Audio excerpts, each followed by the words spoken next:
සද්ධර්ම ශ්‍රාවක කාරුණික ගුණගරුක බෞද්ධ පින්නතුනි, බොහෝම ශ්‍රද්ධාවෙන් යුක්තව සියලු දෙනාම සූදානම් වෙන්නේ තිලෝගුරු ශාන්තිනායක සම්මා සම්බුදුරජාණන් වහන්සේ විසින් ලෝක සත්වයන් පිළිබඳව අසීමිත දයාවෙන් කරුණාවෙන් මෛත්‍රියෙන් යුක්තව අවබෝධ කරගෙන දේශනා කොට වදාළ පරම ගම්බීර වූ ශ්‍රී සද්ධර්ම රත්නයෙන් අබමල් රේණුවකටත් වඩා අඩු බොහෝම පුංචි කොටසක් දේශනා කරවගෙන ධර්ම ගෞරවය පෙරදරි කරගෙන දේශනාගත ධර්මයේ ශ්‍රවණය කරන්නත්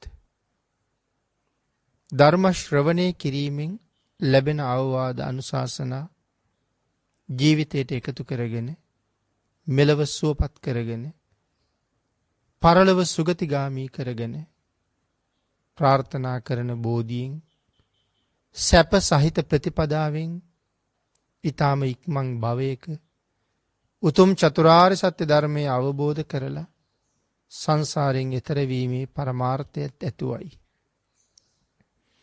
ඒ උතුම් බලාපොරොත්තු උතුම් පරමාර්ථයන් ධර්ම දානානිසංසයත් ධර්ම ශ්‍රවණානිසංසයත් හේතු වීමෙන් වහවහා මුදුන්පත් වේවා කියලා ප්‍රාර්ථනා කරනවා.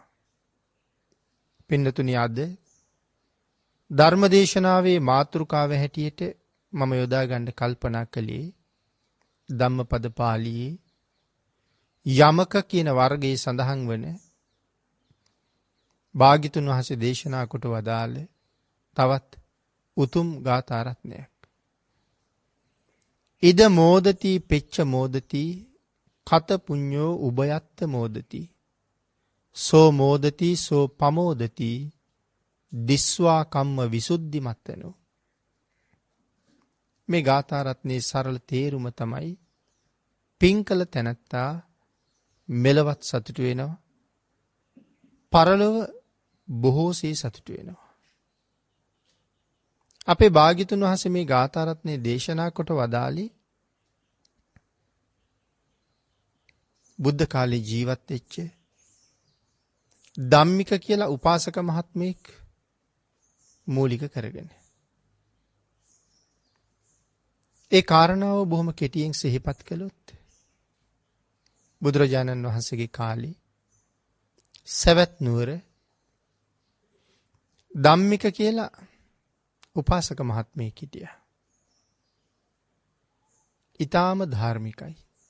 නමට ගැලපෙන චරිතයක් තමයි තිබුණේ. ධම්මික උපාසක මහත්මයා බොහෝ උපාසකවරුන්ට ප්‍රධානීක් වෙලා හිටියා. මෙතුමට පුත්තු 7 දෙනෙක් හිටියා. දූවරුත් 7 දෙනෙක් හිටියා. ඒ හැමෝමත් තාත්තා වගේම ගුණවත්. ඒ විතරක් නෙමෙයි, ධම්මික උපාසක මහත්මයාගේ බිරිඳ ඔහුගේ ජීවිතේටම ගැලපෙන පිනට දහමට ඊ타මත්ම ලැබි ශ්‍රද්ධාවෙන් බොහොම පොහොසත් සිල්වත් ගුණවත් කාන්තාවක්.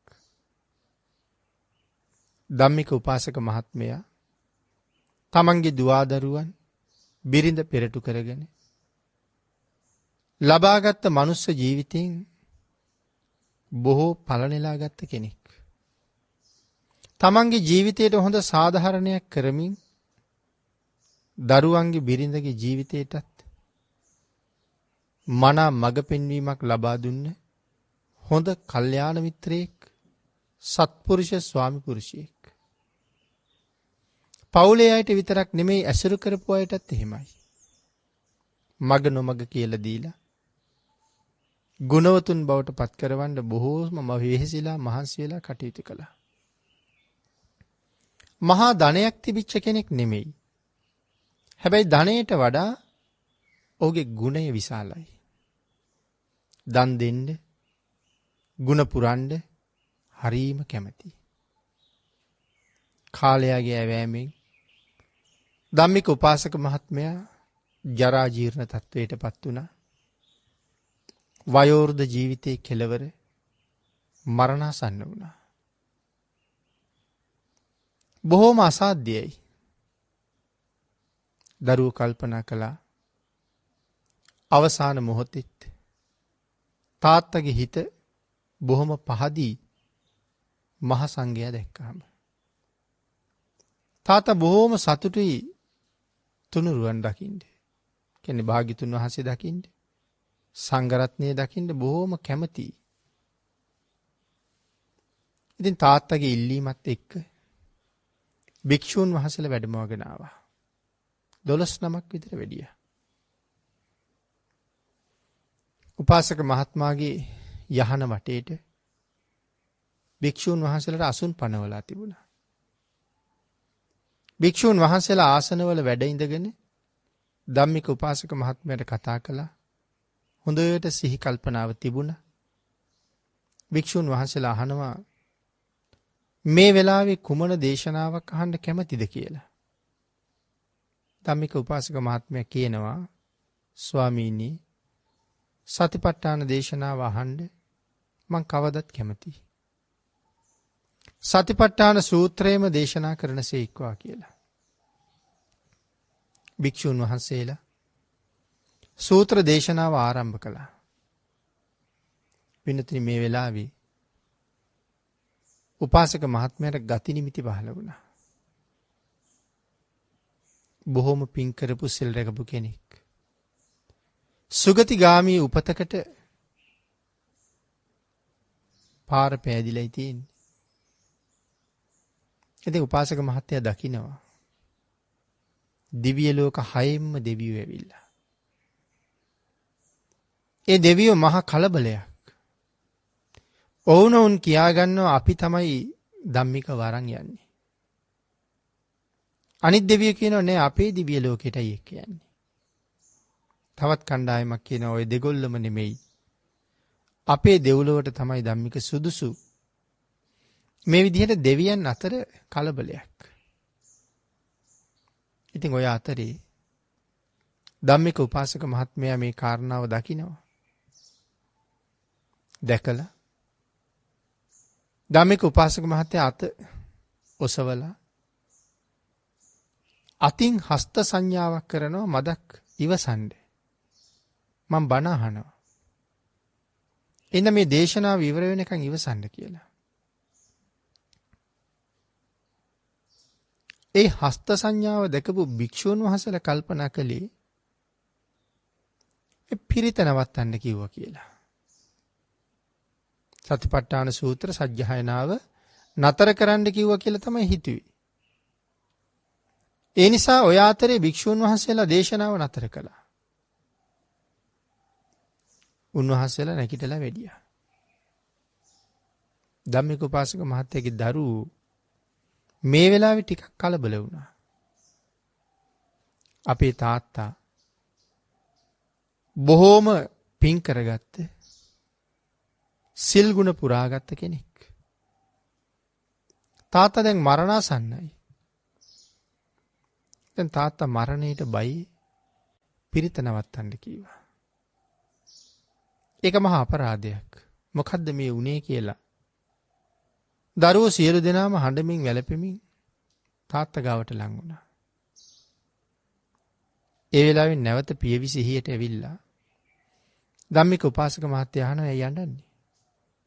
කොයි ස්වාමින් වහන්සේලා? ඔවුන් සඳහන් කළා ඇයි තාත්තේ? තාත්තා දැන් ස්වාමින් වහන්සේලාට කීවනේ පිරිත නවත්තන්න කියලා. උන්වහන්සේලා වැඩි ආපහු.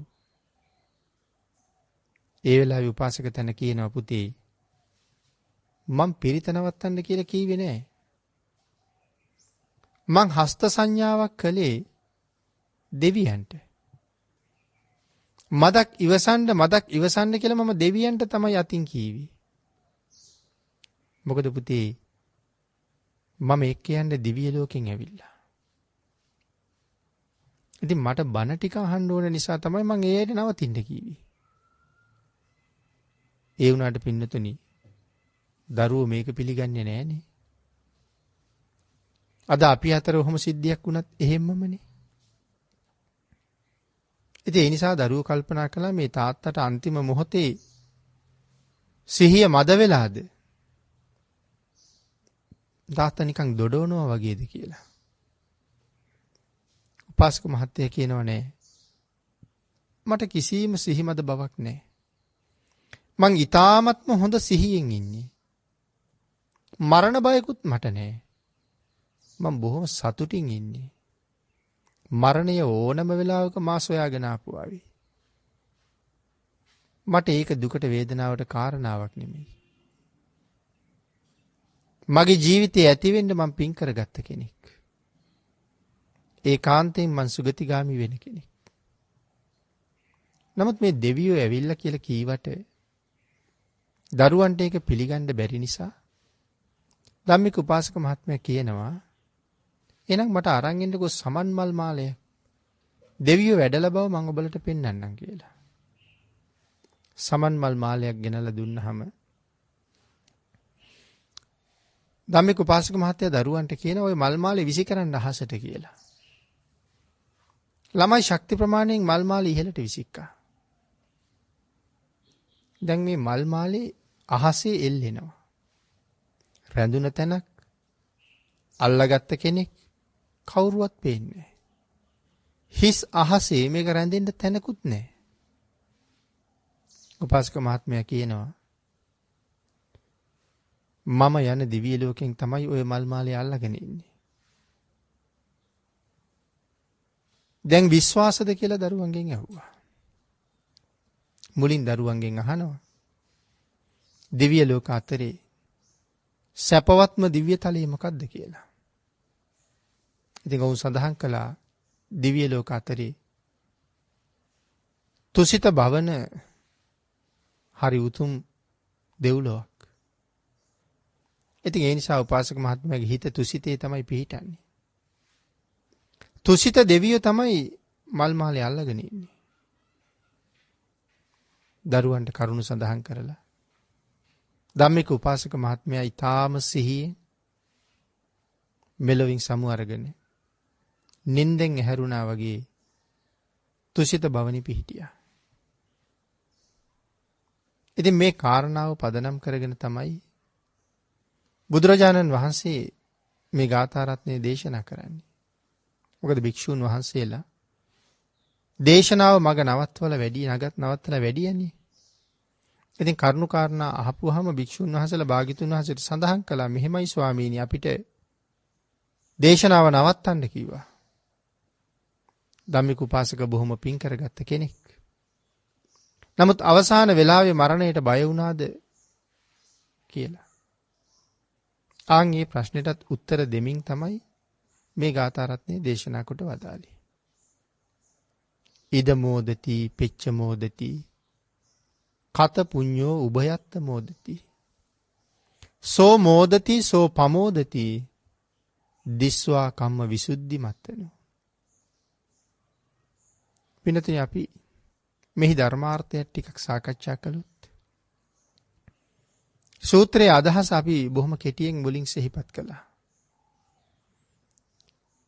ඉද මෝදති පෙච්ච මෝදති කත පුඤ්ඤෝ උභයත්ත මෝදති. පින්කල තැනත්තා මෙලවත් සතුටු වෙනවා පරලොවත් සතුටු වෙනවා. ඒතර මොකද්ද මේ කත පුඤ්ඤෝ කියලා කියන්නේ? කල පින් ඇති තැනත්තා. කත පුඤ්ඤ කියලා කියවේ එකයි කල පින් ඇති තැනත්තා. ශ්‍රද්ධාවන්තයා. කොහොමද පින් කරලා තියෙන්නේ? ලෝභය, ද්වේෂය, මෝහය. ත්‍රිවිධ අකුසල කර්මයන් යටපත් කරගෙන මනාව පින් සිද්ධ කරලා තියෙනවා. ලෝභය නැති තැන තියෙන්නේ මෛත්‍රිය. ලෝභය නැති තැන තියෙන්නේ දානය. ද්වේෂය නැති තැන තියෙන්නේ මෛත්‍රිය. මෝහය නැති තැන තියෙන්නේ ප්‍රඥාව. මෛත්‍රී සිතින් නිරන්තරයෙන් පින්කම් කරලා තියෙනවා. එතකොට මේ ලෝභ, ද්වේෂ, මෝහ කියන මේ අකුසල චෛතසිකයන් පින් කරන මොහොතේ යටපත් කරගත යුතුයි කියලා අපි බොහෝ පින්කම් වලදී අහලා තියෙනවා. දන් දෙනකොට, දන් දුන්න දායකයන්ට අනුශාසනා කරනකොට ස්වාමින් වහන්සේලා නිතර සඳහන් කරන කාරණාවක් ලෝභයයි, ද්වේෂයයි, මෝහයයි තදංග වශයෙන් යටපත් කරගෙන අලෝභයයි, අද්වේෂයයි, අමෝහයයි පෙරටු කරගෙන දම්පැන් දෙන්න කියලා. එතකොට පින්නතුනි ලෝභ සිත මං කියන්නේ ලෝභය නැති තැන තියෙන දානය කියලා. ලෝභ සිත තියෙන වෙලාවෙත් දන් දෙන්න පුළුවන්.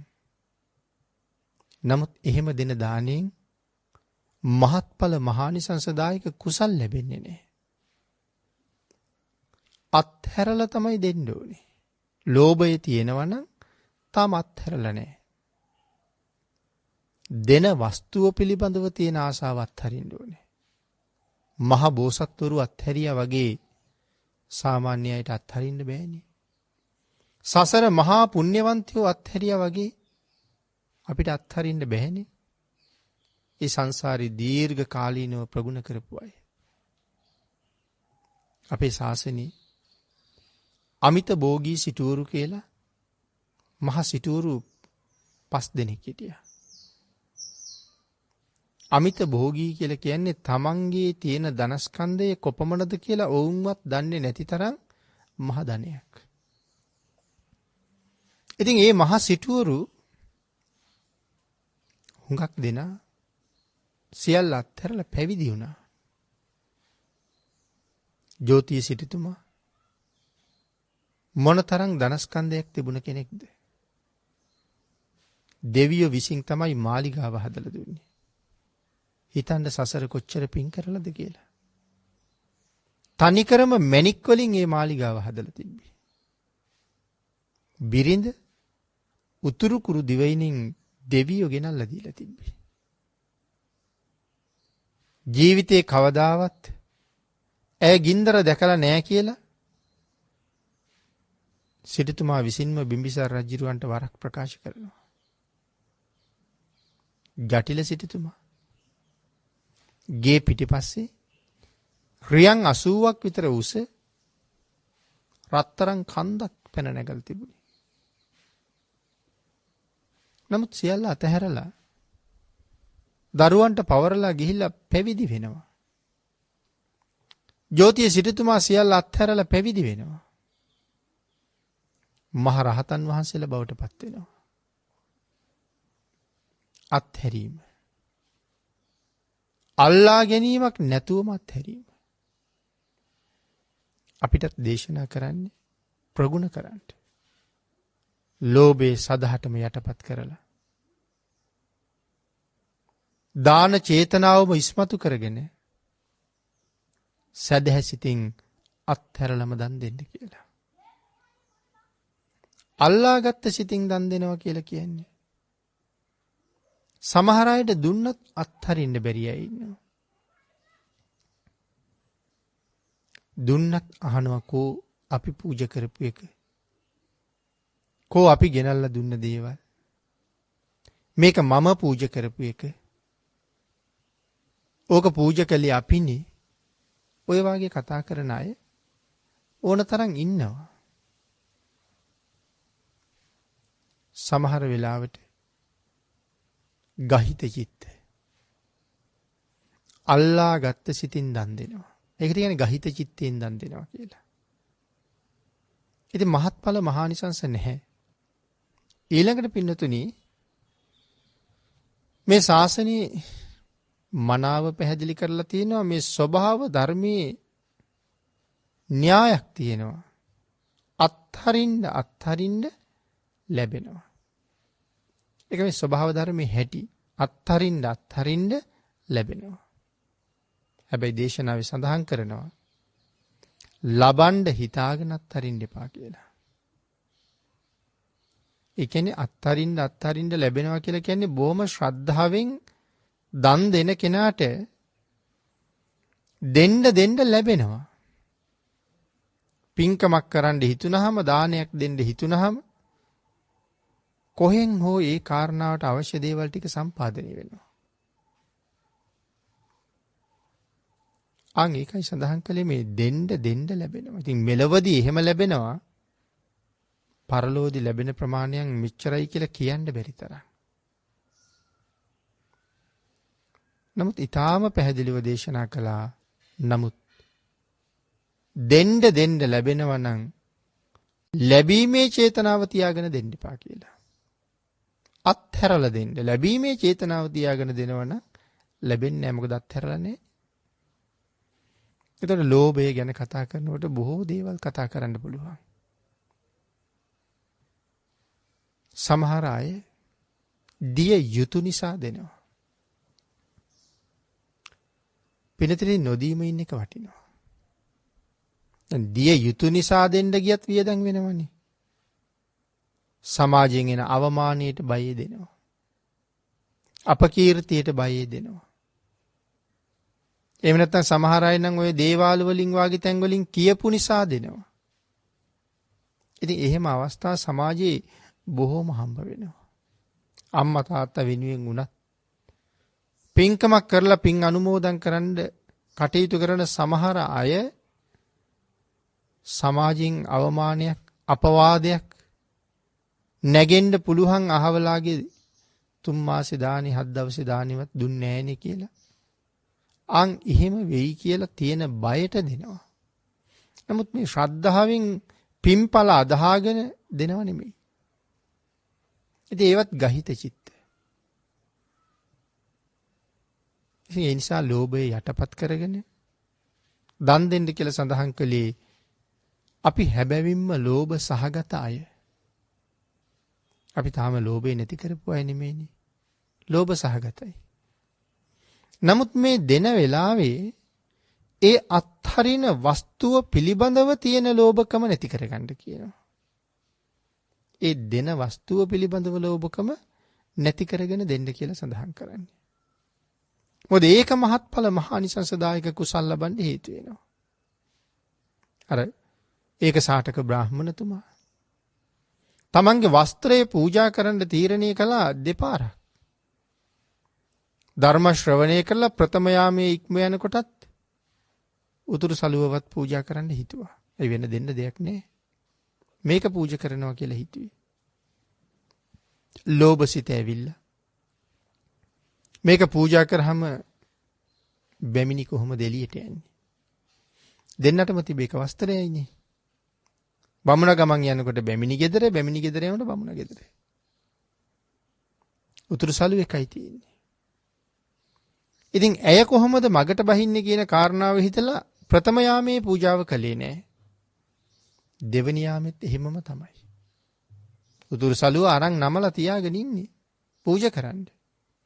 නමුත් දෙවනි යාමෙත් ලෝභසිත ආවා. තුන්වෙනි යාමේ ධර්ම දේශනාව විවර කරනකොට කල්පනා කරලා තිබුණා පූජා කරනවමයි දෙනවමයි. එහෙම හිතලා බුදුරජාණන් වහන්සේ ළඟට ගිහිල්ලා තමන්ගේ වස්ත්‍රය එක පාරම පිළිගන්නවා. ලෝභසිත තමන්ට බාධා කරන්න කලින් ලහි ඒක කළා. ආන් ඊට පස්සේනේ මම දිනුවා කියලා කෑ ගැහුවේ. ලෝභ සහගත සිතක් එළමෙන්න කලින් දන් දී ගත්තා. දීලා ඉවරයි දැන්. ආන් ඒ නිසා ලෝභය යටපත් කරන්න නැත්නම් තදංග වශයෙන් යටපත් කරන්න කියලා කිව්වේ කෙලෙස් ප්‍රහීන කරලා නැහැ. ඒ වෙලාවට ඒ වස්තුව පිළිබඳව තියෙන ලෝභය අත්හැරලා දෙන්න. දන් දෙන වෙලාවට උනත් අපේ ලෝභය අනික් දේවල් සම්බන්ධයෙන් තියෙනවා. අපි කියමු කෙනෙක් මහා දානයක් පූජා කරනවා කියලා. තමන්ගේ ගෙදරට භික්ෂූන් වහන්සේලා සෑහෙන පිරිසක් වැඩමවලා විශාල වියදමක් කරලා බොහෝ පූජා දරුවේ පිරිකර සූදානම් කරලා ප්‍රණීත වූ දානයක් සකස් කරලා ලක්ෂ ගාණක් වියදම් කරලා දානයක් දෙනවා. ඒ පිළිබඳව තියෙන තණ්හාව අත්හැරලම තියෙනවා. වස්තු සම්බන්ධයෙන් තියෙන තණ්හාව. පූජා කරන ඒවා ගැන. හැබැයි නමුත් තමන්ගේ අනිත් තණ්හාව අත්හැරලා නැන්නේ. සමහරලාට ගෙදර තියෙනවා අලුතෙන්ම ගෙනාපු පුටු සැටියක්. නැත්නම් අපි කියමු කවිච්චිය. මේ කවිච්චිය ඉල්ලුවොත් දෙන්න බෑනේ. ලෝභ සිතක් එනවා. නමුත් අර දානෙමානෙ ටික සහ ඒ වෙනුවෙන් හදාපු පරිස්කාර ටික පූජා කරන්න පුළුවන්. කවිච්චිය දෙන්න බෑ. ඒ කියන්නේ සියල්ල සම්බන්ධ ලෝභකම අපි අත්හැරලා නැහැ. තදංග වශයෙන් යටපත් කරන්න කියලා කියන්නේ මේ දෙන වස්තුව සම්බන්ධයෙන් තියෙන ලෝභකම යටපත් කරගෙන පූජා කරන්න. ද්වේෂය දම්පැන් පූජා කරනකොට පින්කම් කරනකොට හරියට ද්වේෂ සිත් පහළ වෙනවා. ඒ තමන් එක්ක වැඩ කරන පිරිස හැමෝම තමන්ට ඕන විදිහට වැඩ කරන්නේ නැහනේ. පින්කමක් සූදානම් කරලා තමන් තමයි දන්නේ මේක කොහොමද කෙරෙන්න ඕනේ, මේක කොයි විදිහටද විය යුත්තේ, සැලැස්ම තියෙන්නේ තමන් ගාව. ඉතින් සමහර වෙලාවට එකතු කරගත්ත පිරිසටත් ඒ සැලැස්ම කියනවා. මෙහෙමයි වෙන්න ඕනේ. නමුත් කරගෙන යනකොට පිරිස අතින් සැලැස්ම වෙනස් වෙනවා. ආන් ඒ වෙලාවට අපි හිතේ කේන්තියක් උපදිනවා. මං කැමති විදිහට බලාපොරොත්තු විදිහට උපදෙස් දුන්න විදිහට වැඩේ කෙරෙන්නේ නැති නිසා කේන්තියක් උපදිනවා. නමුත් පින්නතුනි ඒ වෙලාවට අපිට ඇති වෙන්නේ අකුසල්. ආන් ඒ නිසා සඳහන් කළා ද්වේෂය යටපත් කරලා මේ දානීය පූජා කරන්න ඕනේ. පිරිස පිළිබඳවත් මහා සංඝරත්නය පිළිබඳවත් ද්වේෂය උපදිනවා. සමහරුන්ට එහෙම හිත හදාගන්නත් අමාරුයි.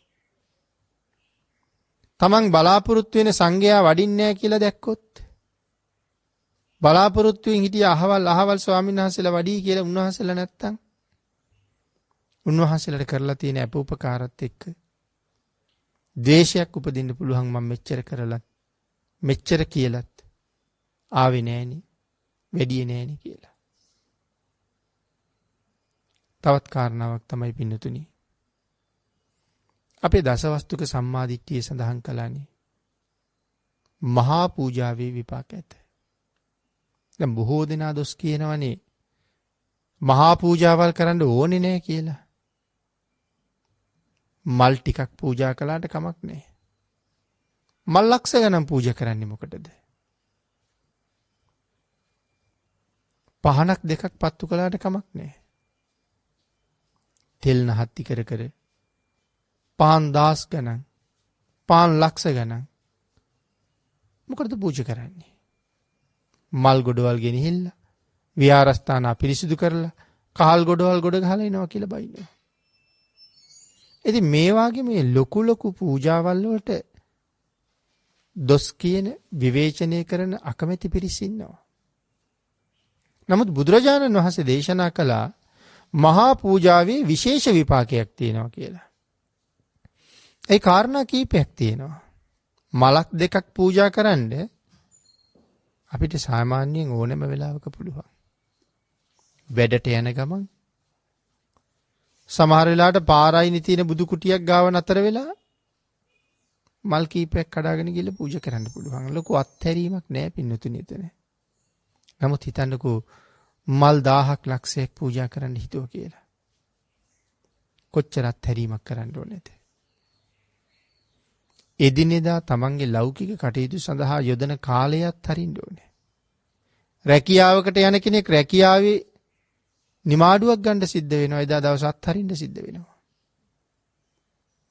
වැඩිපුර වියදම් කරන්න සිද්ධ වෙනවා. බොහෝ දේවල් අත්හරින්න ඕනේ. ඉතින් ඒ අත්හැරීම තුළ මහ කුසලයක් තියෙනවා. ඒතකොට තමන් එක්ක ඉන්න පිරිස අතින් අඩුපාඩු වෙනකොට ඉවසන්න පුරුදු වෙන්න ඕනේ. කාරුණික වෙන්න ඕනේ. මෛත්‍රී පාරමිතාව වැඩෙනවා. මේ විදිහට කරුණු බොහෝමයක් දක්වලා දේශනා කරනවා මහ පිංකම් කරනකොට පාරමිතා වැඩෙනවා කියලා. මහ බෝසත්වරු පිංකම් කරපු හැටි, මල් පූජා පහන් පූජා කරලා තියෙන හැටි. සමහර බෝසත්වරු තමන්ගේ ඇඟටම ගිනි තියාගෙන පූජාව කරලා තියෙන්නේ. ආලෝක පූජාව. අන් ඒ නිසා ද්වේෂය නැති තැන හැමතැනම මෛත්‍රී පූර්වාංගම සිත් පහළ වෙන නිසා ලෝභය නැති කරනවා වගේම ද්වේෂයත් නැති කරන්න ඕනේ. ප්‍රඥාව පෙරදරි කරගන්න ඕනේ. ශ්‍රද්ධාවේ තියෙනවා අමූලිකා සහ ආකාරවතී කියලා ශ්‍රද්ධාවේ ආකාර දෙකක්. අමූලිකා ශ්‍රද්ධාව කොහොමත් භාග්‍යතුන් වහන්සේ ප්‍රතික්ෂේප කරනවා. බුදුදහමේ ඒ ශ්‍රද්ධාවට තැනක් නැහැ. අමූලිකා ආකාරවතී කියලා විතරක් අපි මූලිකව සඳහන් කළාට ශ්‍රද්ධාවේ ප්‍රභේද තව ගොඩක් තියෙනවා. ඒ නිසා ප්‍රඥාවක් තියෙන්න ඕනේ. එහෙනම් ලෝභයයි, දේශයයි, මෝහයයි කියන අකුසල චෛතසික ධර්මයන් යටපත් කරගෙන අලෝභයයි, අද්වේෂයයි, අමෝහයයි මූලික කරගෙන මහදන් පූජා කරලා ජීවිතේට බොහෝ කුසල් රැස් කරපු කෙනෙක් ධම්මික උපාසක මහත්මයා. ඊළඟට දේශනාවේ සඳහන් කළා මේ වාගේ පින්කම් කරන වෙලාවට තවත් කාරණා 10ක් විශේෂයෙන් සඳහන් කළා. දසවැදෑරුම් කුසල කර්ම. දානය, සීලය, භාවනාව. දානෙන් අත්හැරීම ප්‍රගුණ කරනවා. සීලයෙන් හික්මීම සංවරය ප්‍රගුණ කරනවා. නමුත් සීලයෙන් හික්මවන්නේ කයයි වචනයයි විතරයි. භාවනාව වෙනම දේශනා කළේ හිත සංවර කරගන්න. සිල් සමාදන් වෙලා හිටියට, සිල් ගුණ රැකගෙන හිටියට හිතේ කෙලෙස් සිත් ඕන තරම් උපදිනවා. ඒක හඳුනාගෙන ක්ලේශයට විරුද්ධව කටයුතු කරන්න භාවනාව ප්‍රගුණ කරන එක ඉතාම වටිනවා. ඒ පදනම් කරගත්ත තවත් බොහෝ කුසල් තියෙනවා. පින් කිරීම විශේෂයෙන් සඳහන් කළා. පින් දීම, පින් අනුමෝදන් වීම. පින් දෙනවා, පින් අනුමෝදන් වෙනවා. කාරණා දෙකක් නේ. පත්ති පත්තානුමෝදනා කියලා කිය මේකට. පත්ති දාන, පත්තානුමෝදනා. අපි පින්කම් කරලා මියගිය ඥාතීන්ටත් පින් අනුමෝදන් කරනවා. ඒ වගේම අපි පින්කම් කරලා ජීවත් වෙලා ඉන්න අපේ අනික් නෑදෑයන්ට, දුවදරුවන්ට, සහෝදර සහෝදරියන්ටත් පින් අනුමෝදන් කරනවා. පත්ති දාන, පත්තානුමෝදනා කියලා කියන්නේ ඒ පින් අනුමෝදන් වෙන එක. ඉතින් මේ පින් අනුමෝදන් වීම කියන කාරණාවත් මං හිතන්නේ වර්තමානයේ හුඟක් දෙනෙක් දන්නේ නැහැ. සමහර දිව්‍යාංගනාවන්ගෙන් අපේ මහරහතන් වහන්සේලා දෙව්ලොව වැඩලා මෙවන් ආශ්චර්යමත් ජීවිත ලබන්න මනුස්ස ලෝකේ මොන වාගේ පින්කම්ද කළේ කියලා අහපුවාම සඳහන් කළේ ස්වාමීනි අපි කරපු දෙයක් නැහැ. නමුත් අහවල් අය පින්කම් කරලා අපිට පින් අනුමෝදන් කළා. ඒ පින් අපි හොඳින් අනුමෝදන් වුණා. අනුන්ගේ පින් අනුමෝදන් වෙච්ච නිසා තමයි මෙවන් තැන්වල ඉපදිලා මෙවන් සැප සම්පත් ලබන්නේ. ඉතින් දෙව්ලොව උපදින්න අනුන්ගේ පින් අනුමෝදන් වීම ප්‍රමාණවත් මදි. තමන් සිල් රකින්න ඕනේ. ඉතින් සිල් රැක්කට විතරක් මදිනේ පින්නතුනි, දන් දෙන්නත් ඕනේනේ. සිල් රැක්කහම නම් උපදින්න තැනක් තීරණය වෙනවා. සුගතියක්. නමුත් ඉතින් දන් දීලා තියෙන ප්‍රමාණයට තමයි භවභෝග සම්පත් හම්බ වෙන්නේ. ඒතර මේ තරම් ආශ්චර්යමත් ජීවිතයක් ලැබිලා තියෙන්නේ. භවභෝග සම්පත් වලින් ආඩ්‍යයි. ඊටාම සුන්දර විමාන, වස්ත්‍රාභරණ පින් අනුමෝදන් වෙලා. ඒතර කොහොමද පින් හරියටම අනුමෝදන් වෙන්නේ? කෙනෙක් පින් අනුමෝදන් කරනකොට ඒ පින අනුමෝදන් වෙන්න ඕනේ විශේෂ ගෞරවයක් පෙරදරි කරගෙන. හිස් වැසුම් ගලවලා, පාවහන් ගලවලා, උස්සාසනයක ඉන්නවනම් නැගිටලා, දෝත එකතු කරගෙන අනේකා අනුමෝදන් කරන කුසලය සිත් යොමු කරලා සතුටු සිතින් සාදු සාදු කියලා අනුමෝදන් වෙන්න ඕනේ. නතර වෙලා අනුමෝදන් වෙන්න වටිනවා. සමහර අයට පින් අනුමෝදන් කරනකොට ඒ අය ඔහි යනවා. හොඳයි හොඳයි කිය. නෑ එහෙම වටින්නේ නෑ පින්නතුනි. නතර වෙලා කන් යොමු කරලා හොඳට අහලා ඒ පින්කම තමන් කළා වගේ සතුටු වෙවි හිතලා මෙනෙහි කරලා අනුමෝදන් වෙන්න ඕනේ. එතකොට තමයි පින්කමක් හරියටම අනුමෝදන් වෙන්නේ. කෙනෙක් අපිට දෙනවා නම් වටින දෙයක් මොනවද දෙන්න තියෙන වටිනාම දේවල්? පින්නතුනි, ගෙවල් දුන්නත්, යාන වාහන දුන්නත්, සල්ලි මිල මුදල් දුන්නත් ඒ ඔක්කොටම වඩා වටින දෙයක් පින් දෙනවා කියලා කියන්නේ. පිනෙන් කරන්න පුළුවන් දේවල් සල්ලි වලින් කරන්න බෑනේ. මුදල් කොච්චර දුන්නත් කවදා හරි මෙහෙන් යනකොට ඒව මෙහෙ තියලා යන්න වෙනවා. සංසාර ගමනේ රුපියල් කාසිය අරගෙන අපිට යන්න බෑ. ඒ සසර ගමනේ යන්න පුළුවන් වෙන්නේ කුසල් දහම් අරගෙන. කෙනෙක් පින් දෙනවා කියලා කියන්නේ සියල්ල දෙනවා හා සමානයි. සියල්ල දෙනවා කියන එකයි පින් දෙනවා කියලා කියන්නේ. ඒ තරම්ම වටින දෙයක් නම් දෙන්නේ කෝටි ගණන් ගෙනල්ලා දුන්නට වඩා පින් අනුමෝදන් කරනවා නම් පින් දෙනවා නම් ඒක වටිනවා. හැබැයි ඒක සතුටු සිතින් අනුමෝදන් වෙලා තමන්ගේ ජීවිතයට ඒක ලබා ගන්න අපි ඥානවන්ත වෙන්න ඕනේ.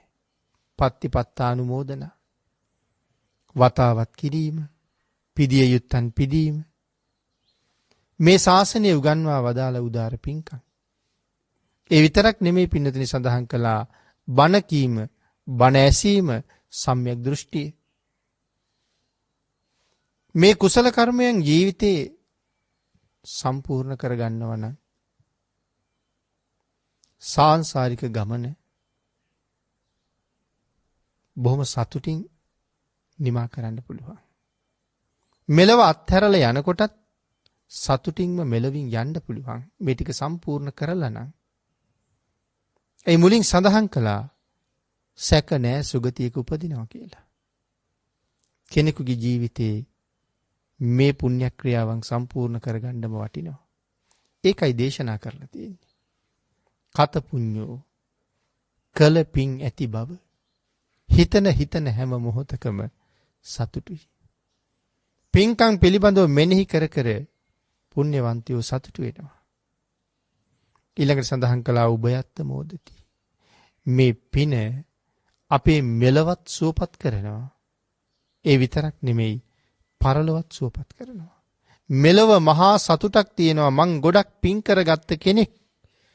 බුද්ධ ආදී මහෝත්තමයන් වහන්සේලා වැඩි වැඩියෙන් පින් කරන්න කියලා දේශනා කරලා තියෙනවා කියලා දේශනා වලදී පවා අහන වෙලාවට හිතේ ඇති වෙන්නේ පුදුම සතුටක්. මම උන්වහන්සේලා දේශනා කරපු විදිහට හුඟක් පින් කරගත්ත කෙනෙක් දුගතියට යන්නේ නැති කෙනෙක්. ඒක තමයි මෙලව සතුට වීම. පරලොවත් සතුට වෙනවා. මැරිලා ගිහිල්ලා සුගතියේ ඉපදිලා බොහෝසේ සතුටටපත් වෙනවා.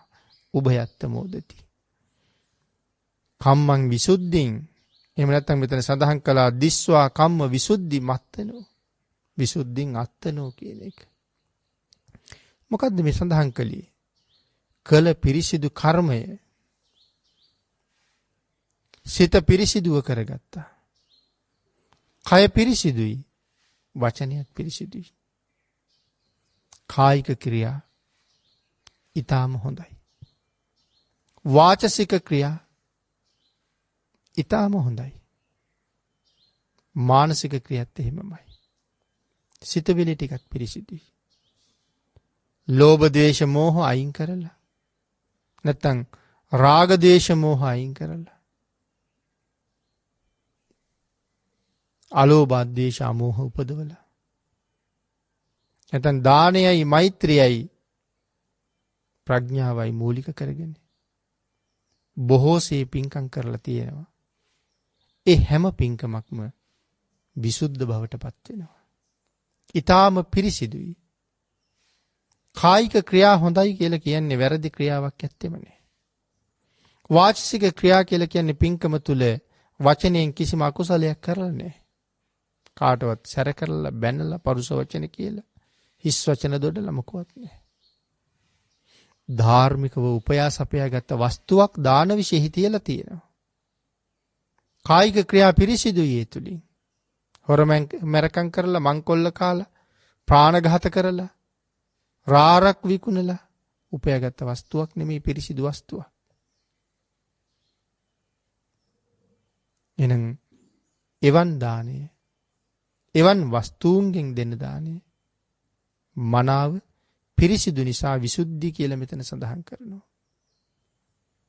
බොරු කියලා හම්බ කරලා නැහැ.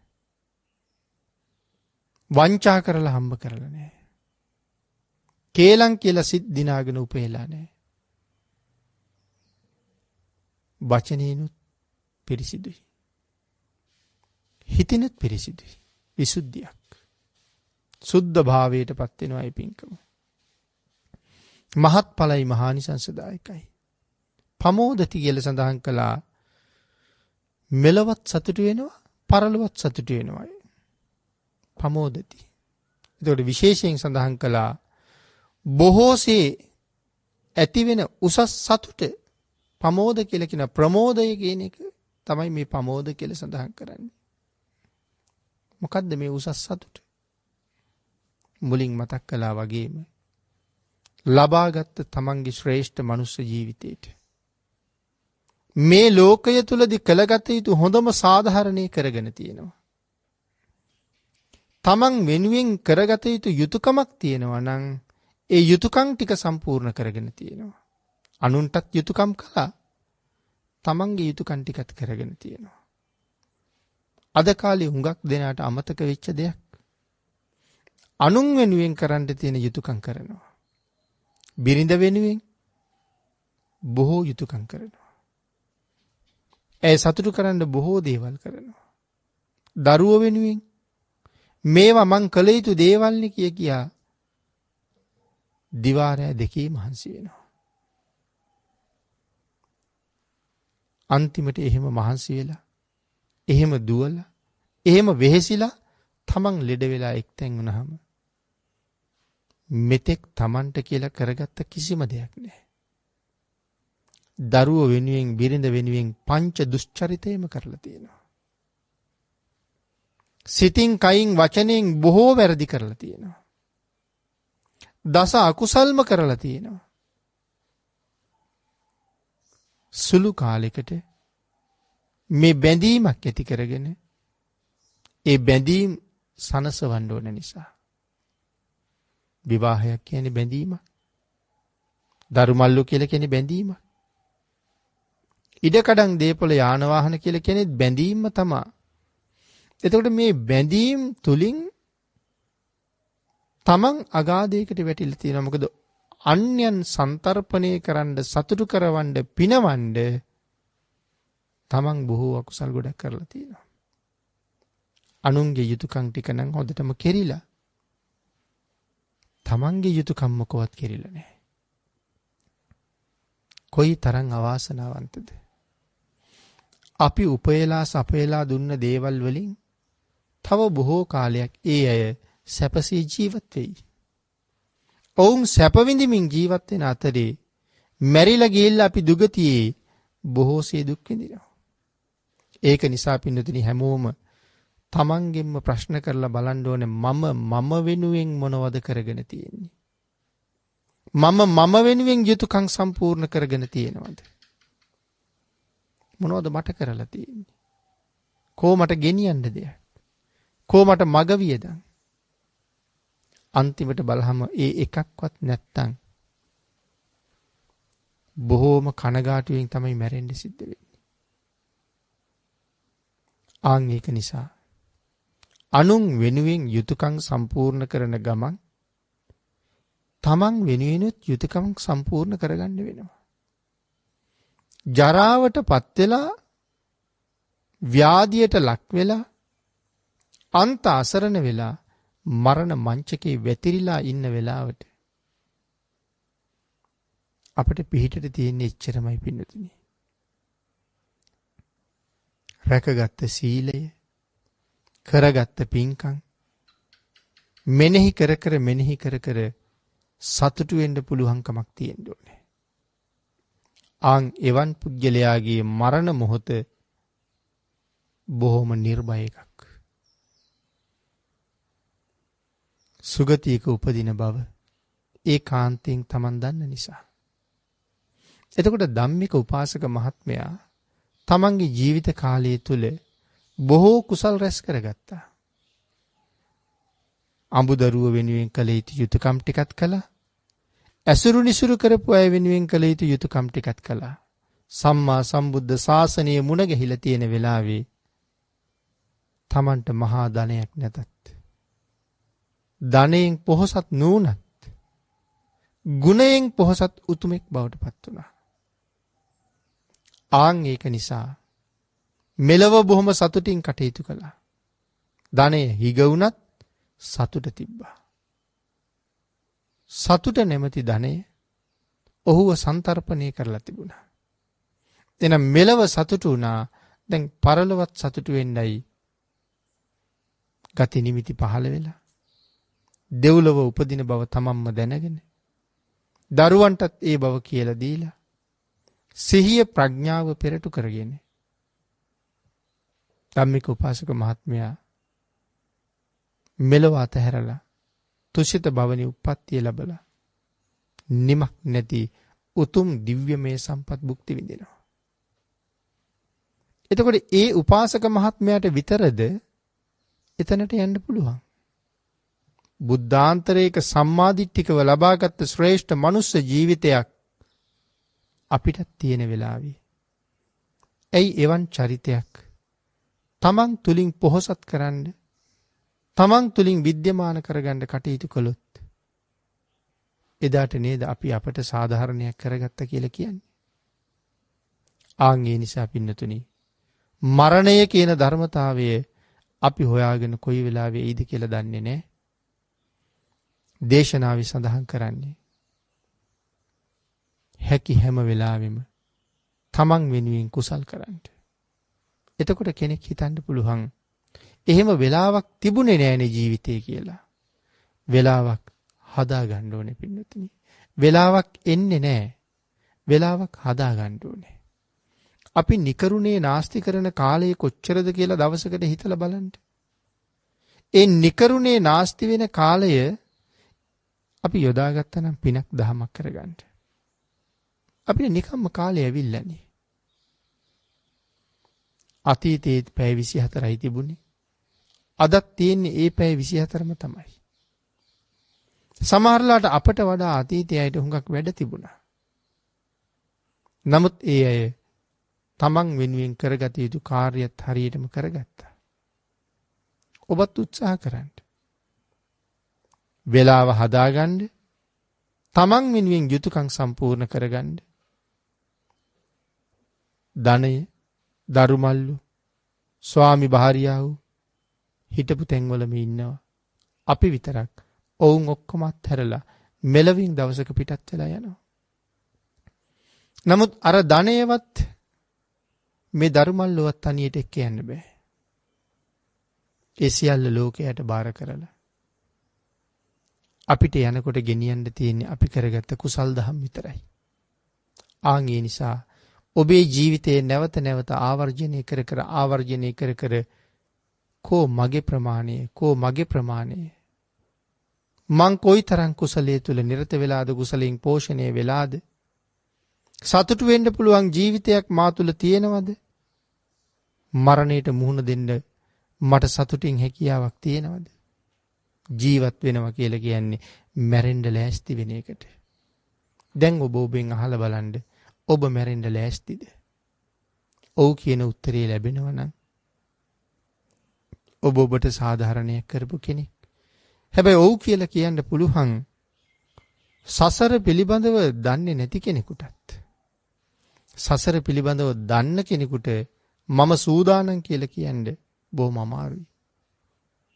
ආන්ගේ අමාරු කාර්යය පහසු කාර්යයක් බවට පත් කරගන්න බුද්ධාන්තරයකින් ඔබට ලැබිලා තියෙන්නේ අසීමාන්තික සහයෝගයක්.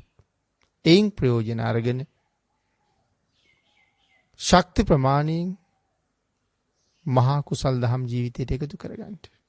මහා කුසල් කියලා කියන්නේ සල්ලි වියදම් කරලා කරන දේවල්ම නෙමෙයි. සල්ලි වියදම් නොකරත් මහා කුසල් කරන්න පුළුවන්. පන්සිල් රකින්න සල්ලි අවශ්‍ය නැහැ. ලංකාවේ නෙමෙයි, ඉන්දියාවේ නෙමෙයි, ඇන්ටාර්ක්ටිකාවේ හිටියත් පන්සිල් රකින්න අපිට බාධාවක් නැහැනේ පින්නතුනි. ඒ ටික හරියට සම්පූර්ණ කරගන්න. හැකි හැම වෙලාවකම දම්පැන් පූජා කරගන්න. එතකොට උපතත් බොහොම යහපත්. ඒ උපන්න ජීවිතෙත් හරි සමෘද්ධමත්. ශ්‍රද්ධාවේ පිහිටන්ඩ, සම්මාදිට්ඨික වෙන්න, සත්පුරුෂයෝ ලබන්න ප්‍රාර්ථනා කරගන්න. භවගාමී ජීවිතේ අතරමං වෙන්නේ නැහැ එතකොට. වහ වහ නිවන් හොයාගෙන යන්නේ කල්යාණ මිත්‍රයෝ ඔබට බොහෝම උපකාර කරනවා. කල්යාණ මිත්‍රයන් ලබන්නෙම්වා. කල්යාණ මිත්‍රයන්ගේ විශේෂ අනුකම්පාව ලබන්නෙම්වා. ප්‍රාර්ථනා කරගන්න. සුමන සාමණේරයන් වහන්සේ, පණ්ඩිත සාමණේරයන් වහන්සේ, සුඛ සාමණේරයන් වහන්සේ සත්පුරුෂයන්ගේ අනුකම්පාව ලැබපු විශේෂ චරිත. ඒ වගේ කාරණා මේ ශාසනය තුල තව කොයි තරම් සාකච්ඡා කරන්න පුළුවන්ද? ඒ නිසා පාප මිත්‍රයන් මුණ නොගැහෙන්නත්, සත්පුරුෂයන්ම ඇසුරු කරන්නත්, සත්පුරුෂයන්ගේ අවවාද අනුශාසනා ලබන්නත් ඒ විතරක් මදි. ඒ අවවාද අනුශාසනා ඉවසන්ද නිහතමානී සිත් පහළ වෙන්නත් ප්‍රාර්ථනා කරන්න ඕනේ. නැත්තම් සත්පුරුෂයෝ ඉන්නවා අවවාද කරනවා, අපි ඒක පිළිගන්නේ නැහැ නිහතමානීව.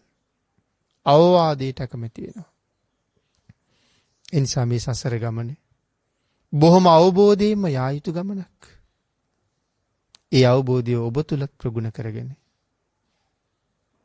ඔබට මෙහෙවරක් කරගෙන සතුටු වෙන්න පුළුවන් ජීවිතයක් මෙලව ගත කරලා, සතුටින්ම මෙලවින් සමුගන්න පුළුවන් ජීවිතයක් පෝෂණය කරගන්න රත්නත්‍රී ආශිර්වාදයෙන් ඔබට ශක්තිය, ධෛර්යය, වාසනාව උදා වේවා කියලා ආශිර්වාද කරනවා.